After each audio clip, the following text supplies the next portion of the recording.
നമസ്കാരം. നമ്മുടെ മനോരമന്റെ ഒരു ഊള മാധ്യമ സംസ്കാരം തന്നെ കേട്ടോ. ഇന്നലെ ഒരു വാർത്ത വന്നല്ലോ, മണികണ്ഠൻ ആചാര്യക്കെതിരെ ഒരു വാർത്ത. ഇന്ന് നോക്ക്, ഒരു വാർത്ത നോക്ക്. അല്ലു അർജുന്റെ പുഷ്പ റിലീസിങ്, ഒരു വനിത മരണപ്പെട്ടു, അവിടെ വലിയൊരു ക്രൗഡ് ഉണ്ടായി. ആ വാർത്തയാണ് മനോരമ ഓൺലൈൻ ന്യൂസിൽ വരികയാണ്. അത് കണ്ടുനോക്ക്. ഫേസ്ബുക്കിലെ മനോരമ ഓൺലൈൻ ന്യൂസിനകത്ത് വരുന്ന ഒരു നല്ലോണം ശ്രദ്ധിച്ചു നോക്ക്. ആ ഫോട്ടോ ഒന്ന് ശ്രദ്ധിച്ചു നോക്ക്. അല്ലു അർജുന്റെ പുഷ്പ എന്ന് പറയുന്ന പുതിയ സിനിമയുടെ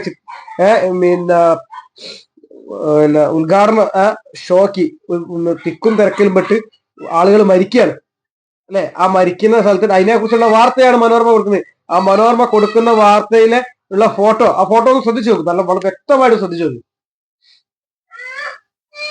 ആ ഫോട്ടോയ്ക്കകത്ത് ഒരു ഡിവൈഎഫ്ഐയുടെ കൊടി. എനിക്ക് മനസ്സിലായില്ല എന്തിനാ ഡിവൈഎഫ്ഐയുടെ കൊടി.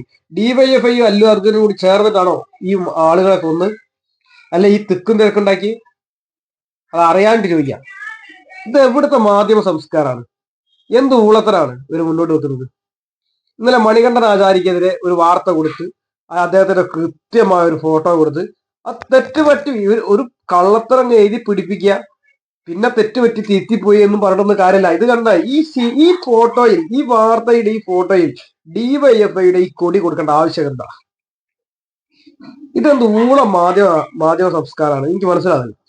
ഇതൊക്കെ അറിയാതെ പറ്റി പോകുന്നതാണ് നിങ്ങൾ ചിന്തിക്കുന്നത്. അറിഞ്ഞുകൊണ്ട് ചെയ്യുന്നതല്ലേ ഇതൊക്കെ? അറിഞ്ഞുകൊണ്ട് മനഃപൂർവ്വം ചെയ്യുന്ന ഒരു ഏർപ്പാടായിട്ട് എന്തെന്ന് ഡിവൈഎഫ്ഐയുടെ കൊടി കണ്ടാൽ തിരിച്ചറിയാൻ പറ്റാത്തതാണ് അവർ. അല്ല, ഇവർ ഈ വാർത്തയ്ക്ക് വേണ്ടി ഫോട്ടോ സെലക്ട് ചെയ്യുമ്പോൾ എവിടുന്നാണ് ഇവർ ഫോട്ടോ സെലക്ട് ചെയ്യുന്നത്? ശരിക്കും മനോരമ ഓഫീസിന്റെ അകത്തേക്ക് കയറിക്കൊണ്ട് ഓളെ കൂടെ എന്താ പറയാ, നഷ്ടപരിഹാരത്തിന് കേസ് കൊടുക്കുകയും ഇമാര് തോന്നിയാസം നിൽക്കാൻ 4 തല്ലും കൊടുക്കേണ്ട കേസുണ്ടാണ്. മാപ്രകളെ തല്ലി പറയല്ല, മാപ്രകളെ തല്ലണം, തെരുവിലിട്ടണം ഇമാര് ഊഴത്തരത്തിന്. അല്ലെങ്കിൽ ഇവിടെയൊക്കെ ഡിവൈഎഫിന്റെ കൊടി കൊടുക്കേണ്ട കേസുണ്ടാണ്. ഇതൊന്നും അറിയാതെ പറ്റിയെന്ന് നമ്മൾ വിശ്വസിക്കുന്നില്ല. അതൊക്കെ അറിഞ്ഞുകൊണ്ട് കൃത്രിമമായി അക്രമം നടക്കുന്നതിൽ ഡിവൈഎഫ്ഐ ഉണ്ടെന്നും ഡിവൈഎഫ്ഐ കൊടി ആ ലെവൽ ചാർത്തി കൊടുക്കുക. ഇതൊക്കെ ഊമ്പിയ മാധ്യമം പുറത്തെന്നാ പറയണ്ടേ? ഊമ്പിയ മാധ്യമം പുറത്തുനിന്ന്